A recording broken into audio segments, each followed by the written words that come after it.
Eh bien, salut à tous, c'est Grise, bienvenue à tous dans cet épisode 2 d'Abyss Game. Aujourd'hui, nous parlerons à nouveau d'un RPG, il s'agit de Divinity 2 DKS.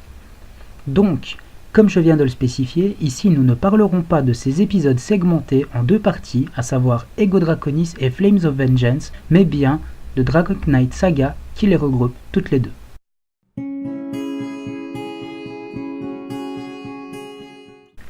Bon, sachez une chose, c'est que le prélude à l'histoire que vous allez vivre et jouer est extrêmement long, je vais donc abréger ça. Celui qu'on appelle l'élu divin a combattu un démon qui menaçait l'humanité. De ce combat en ressort un enfant, possédé par le démon que l'élu décide de recueillir et d'élever comme son fils.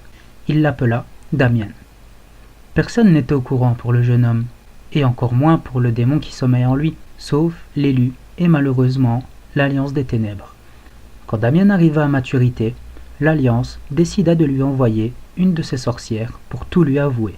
Mais, ce dont il ne se doutait pas, c'est que Damien allait tomber amoureux de celle-ci, qui se nommait Ygren.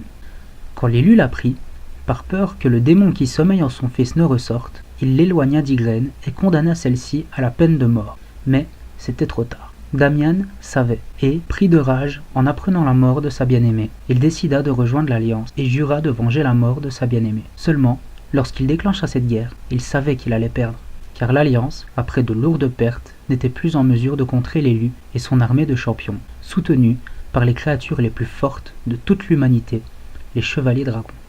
Alors, il décida d'arracher la victoire aux hommes d'une façon plus que vicieuse. Il enchanta un chevalier dragon qui se retourna contre l'élu et l'assassina.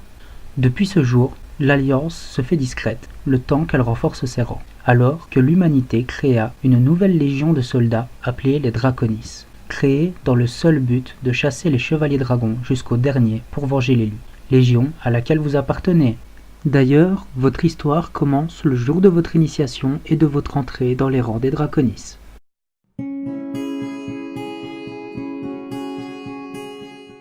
Premier point, c'est à nouveau la taille de la map. Comme pour Dark Souls, certaines zones sont débloquables qu'après une certaine suite d'événements, comme par exemple les fjords d'Orobas ou l'île de la Tour du Dragon. Mais ça ne change rien au fait qu'une fois débloquée, la map est plutôt grande.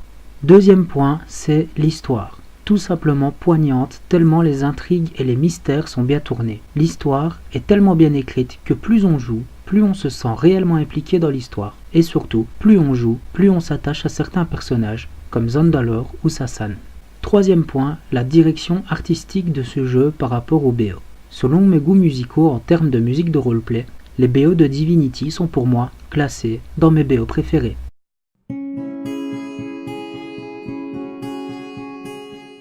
Premier point, le stuff. Sérieusement, dans un RPG, une des choses les plus importantes, c'est la variété de stuff proposé. Mais là, non.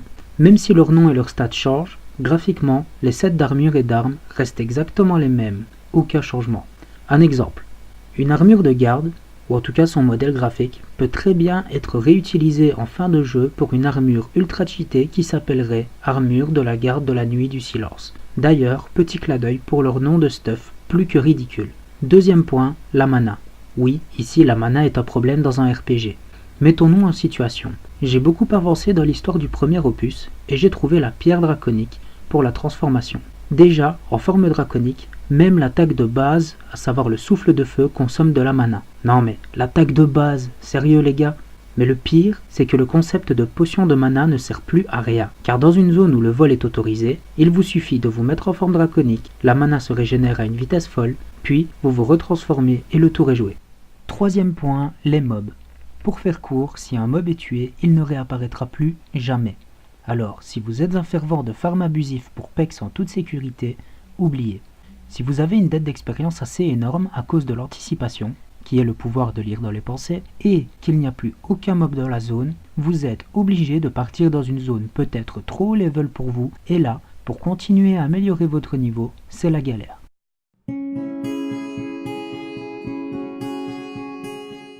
Ce jeu vaut-il la peine d'être acheté aujourd'hui? Eh bien, bof. Il en vaut la peine si vous êtes un fervent de RPG qui ne joue à ce type de jeu que pour l'histoire et les quêtes qui ont un lien l'une à l'autre à travers les différentes zones, ce qui crée une histoire secondaire. Mais Si vous aimez ces jeux pour leur contenu au niveau du stuff et du combat, je ne pense pas que ça en vaille la peine. Et bien voilà, ce sera tout pour cet épisode 2 d'Abyss Game. J'espère qu'il vous aura plu et je vous donne rendez-vous dans le prochain épisode. Portez-vous bien.